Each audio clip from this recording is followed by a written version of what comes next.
ടോറാസ് ക്ലാസ്സുകളിലേക്ക് സ്വാഗതം. ഇന്നത്തെ നമ്മുടെ ടോപ്പിക് ഇൻട്രൊഡക്ഷൻ ടു ഇക്കണോമിക്സ് എന്നുള്ളതാണ്. ഇൻട്രൊഡക്ഷൻ ടു ഇക്കണോമിക്സിനെ നമ്മൾ 2 പാർട്ടായിട്ടാണ് ഉദ്ദേശിക്കുന്നത്. ആദ്യത്തെ പാർട്ടിൽ 4 ഡെഫിനിഷൻസ് ഉൾപ്പെടുത്തിയിരിക്കുന്ന ഒരു ചെറിയ പാർട്ടാണ്. അപ്പോൾ ഈ ക്ലാസ് കേട്ടതിന് ശേഷം നിങ്ങൾക്ക് താല്പര്യമുണ്ടെങ്കിൽ ഈ ചാനൽ ഒന്ന് സബ്സ്ക്രൈബ് ചെയ്യണം, അതുപോലെ തന്നെ ഇതൊന്ന് ലൈക്ക് ചെയ്യണം, പറ്റുമെങ്കിൽ ഷെയർ ചെയ്യണം. ക്ലാസ്സുകളിലേക്ക് കടക്കാം. What is economics? Economics is a social science. The social science studies the human behavior which is closely related to the production, distribution and consumption of goods and services. Economics എന്ന് പറയുന്നത് ഒരു സാമൂഹ്യ ശാസ്ത്രമാണ്. ഈ സാമൂഹ്യ ശാസ്ത്രം പഠിക്കുന്നത് വസ്തുവകകളുടെ ഉൽപാദനവും വിതരണവും ഉപയോഗവുമായി ബന്ധപ്പെട്ട ഹ്യൂമൻ ബിഹേവിയറാണ്. അതായത് മനുഷ്യ സ്വഭാവമാണ് ഈ ശാസ്ത്രത്തിൽ നമ്മൾ പഠിക്കുന്നത്. ഇനി ഈ വാക്ക് എവിടെ നിന്ന് വന്നു എന്ന് നമുക്ക് നോക്കാം. ഗ്രീക്ക് ലാംഗ്വേജിലെ ഓ ഇക്കോണോമിയ എന്ന് പറയുന്ന പദത്തിൽ നിന്നാണ് ഈ വാക്ക് വന്നിരിക്കുന്നത്. ഓ ഇക്കോണോമിയ എന്ന് പറഞ്ഞ വാക്കിനർത്ഥം ഹൗസ് ഹോൾഡ് മാനേജ്മെന്റ് എന്നാണ്. ഏൻഷ്യന്റ് ഗ്രീക്ക് ഫിലോസഫർ ആയിരുന്ന അരിസ്റ്റോട്ടിൽ 384 BC മുതൽ 322 BC വരെ ജീവിച്ചിരുന്ന അദ്ദേഹം ഇക്കണോമിക്സിനെ കുറിച്ച് എഴുതിയിരിക്കുന്നത് എന്താണെന്ന് നമുക്ക് നോക്കാം. Economics is A science of house hold management. House hold മാനേജ്മെന്റിനെ സംബന്ധിക്കുന്ന ഒരു ശാസ്ത്രമാണ് ഇക്കണോമിക്സ് എന്ന് അദ്ദേഹം എഴുതിയിട്ടുണ്ട്. അങ്ങനെയാണ് ഓ ഇക്കോണോമിയ എന്ന് പറയുന്ന വാക്കിൽ നിന്ന് ഇക്കണോമിക്സ് വന്നത്. ഇന്ന് നമ്മൾ പഠിക്കുന്നത് മോഡേൺ ഇക്കണോമിക്സ് ആണ്. മോഡേൺ ഇക്കണോമിക്സിന്റെ ഫാദറായി കണക്ക് കൂട്ടുന്നത് ഒരു സ്കോട്ടിഷ് ഫിലോസഫറെയാണ്. അദ്ദേഹത്തിന്റെ പേര് ആഡം സ്മിത്ത്. അദ്ദേഹം ജീവിച്ചിരുന്ന കാലഘട്ടം 1723 മുതൽ 1790 വരെ. 18ാം നൂറ്റാണ്ടിലാണ് അദ്ദേഹം ജീവിച്ചിരുന്നത്. അദ്ദേഹം 1776 എഴുതിയ പുസ്തകത്തിന്റെ പേരാണ് Wealth of Nations. Wealth of നേഷൻസിൽ അദ്ദേഹം എഴുതിയത് ഇക്കണോമിക്സ് എന്ന് പറഞ്ഞാൽ ഒരു രാഷ്ട്രത്തിന്റെ സമ്പത്തിനെ കുറിച്ച് പഠിക്കുന്ന ശാസ്ത്രമാണ്. അദ്ദേഹം ഊന്നൽ കൊടുത്തത് സമ്പത്തിന്റെ വളർച്ചയിലും സമ്പത്തുണ്ടാകുന്നതിലുമാണ്. ഇനി അദ്ദേഹം എന്താണ് പറഞ്ഞിരിക്കുന്നത് നോക്കാം. Adam Smith, he is the father of modern economics. He is a Scottish philosopher. He wrote a book in 1776. Its name Wealth of Nations. In Wealth of Nations, he wrote, economics is a science which inquires into the nature and causes of wealth of nations. He emphasizes on production and growth of wealth. ഇതാണ് Adam സ്മിത്തിനെ കുറിച്ച് ഇക്കണോമിക്സുമായി ബന്ധപ്പെട്ട് നമുക്ക് പഠിക്കാനുള്ളത്. അടുത്തത് Alfred marshal എന്ന് പറയുന്ന ഒരു ഇക്കണോമിസ്റ്റിനെ കുറിച്ചാണ്. ഇദ്ദേഹം ഒരു ഇംഗ്ലീഷ് പ്രൊഫസറായിരുന്നു. 1842 മുതൽ 1890 വരെ ജീവിച്ചിരുന്ന 1924 വരെ ജീവിച്ചിരുന്ന ഒരു പ്രശസ്തനായ ബ്രിട്ടീഷ് ഇക്കണോമിസ്റ്റ് ആയിരുന്നു Alfred Marshall, professor Alfred Marshall. 1890 അദ്ദേഹം എഴുതിയ പുസ്തകത്തിന്റെ പേരാണ് Principles of Economics. Principles of ഇക്കണോമിക്സിൽ അദ്ദേഹം എഴുതിയത് ഇക്കണോമിക്സിനെ പൊളിറ്റിക്കൽ ഇക്കോണമി എന്നുകൂടി അദ്ദേഹം ടേം ചെയ്തിട്ടുണ്ട്.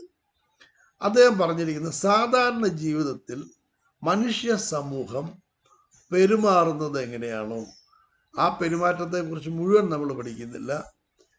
It examines that part of individual and social action. ആ പെരുമാറ്റത്തിൽ വ്യക്തിപരമായും സാമൂഹികമായും മനുഷ്യർ എങ്ങനെയാണോ പെരുമാറുന്നത്, എന്തുമായി ബന്ധപ്പെട്ട് closely connected with the attainment and with the use of material requisites of wellbeing.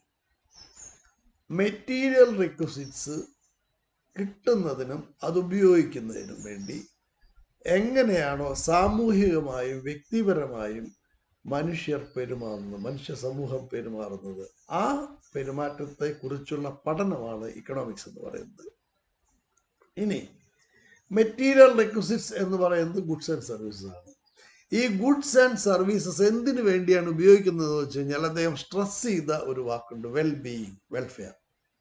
വെൽഫെയറിന് വേണ്ടി ഗുഡ്സ് ആൻഡ് സർവീസസ് ലഭ്യമാക്കുന്നതും ഉപയോഗിക്കുന്നതും എങ്ങനെയാണ് മനുഷ്യ സമൂഹം അവരുടെ സാധാരണ ജീവിതത്തിൽ എന്നുള്ളതിനെ കുറിച്ചുള്ള പഠനമാണ് ഇക്കണോമിക്സ് എന്നാണ് ആര് പറഞ്ഞിരിക്കുന്നത്? ആൽഫ്രഡ് മാർഷൽ പറഞ്ഞിരിക്കുന്നത്.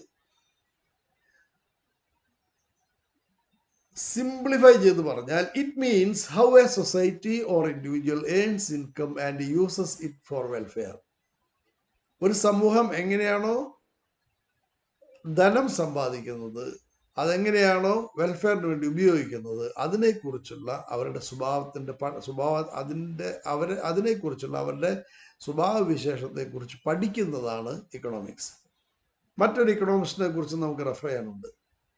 അദ്ദേഹവും ഇംഗ്ലീഷ് ഇക്കണോമിസ്റ്റാണ്, അതായത് ബ്രിട്ടീഷുകാരനായിരുന്നു. 1898 മുതൽ 1984 വരെ ജീവിച്ചിരുന്ന ലയണൽ റോബിൻസ് എന്ന് പറയുന്ന ഇക്കണോമിസ്റ്റ് 1935 എഴുതിയ പുസ്തകത്തിന്റെ പേരാണ് നേച്ചർ ഓഫ് ഇക്കണോമിക്സ്. അതിൽ അദ്ദേഹം പറഞ്ഞിരിക്കുന്നത് അൺലിമിറ്റഡ് വാണ്ട്സ്, അതിനെ സംതൃപ്തിപ്പെടുത്തുന്നതിനുള്ള സ്കേഴ്സ് റിസോഴ്സസ്, ആ സ്കേഴ്സ് റിസോഴ്സസിന് ഓൾട്ടർനേറ്റീവ് യൂസസ് ഉണ്ട്. അവ തമ്മിലുള്ള ബന്ധം എന്താണ്, അതിനെക്കുറിച്ച് പഠിക്കുന്നതാണ് ഇക്കണോമിക്സ് എന്ന് പറയുന്നത്. അതായത് economics studies the human behaviour as a relationship between ends and scarce mean. Scarce means ലഭ്യമാകുന്നതിനും അത് അൺലിമിറ്റഡ് വാണ്ട്സിനെ സാറ്റിസ്ഫൈ ചെയ്യാൻ ഉപയോഗിക്കുന്നതിനും ഏത് രീതിയാണ് ഓരോ മനുഷ്യനും അവലംബിക്കുന്നത്, അതുപോലെ തന്നെ സമൂഹം എങ്ങനെയാണ് ഈ പ്രശ്നത്തെ തരണം ചെയ്തു പോകുന്നത്, ഇതിനെക്കുറിച്ചുള്ള പഠനമാണ് ഇക്കണോമിക്സ് എന്ന് പറയുന്നത്.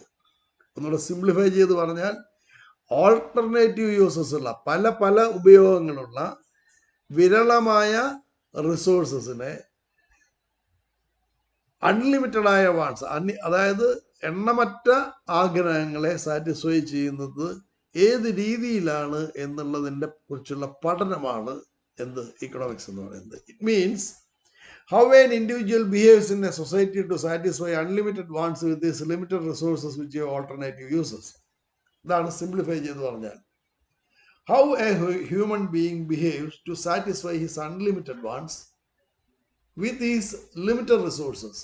The resources have alternative uses. ഇതാണ് ഇക്കണോമിക്സിനെ കുറിച്ച് ലയണൽ റോബിൻസ് പറഞ്ഞിരിക്കുന്നത്. ഈ പ്രധാനപ്പെട്ട 4 ഡെഫിനിഷൻ നമ്മൾ പഠിച്ചു കഴിഞ്ഞാൽ എന്താണ് ഇക്കണോമിക്സ് എന്ന് നമുക്ക് മനസ്സിലാവും. ഇതാണ് നമ്മുടെ പാർട്ട് 1 ആയിട്ട് ഞാനിവിടെ എടുക്കാൻ ഉദ്ദേശിക്കുന്നത്.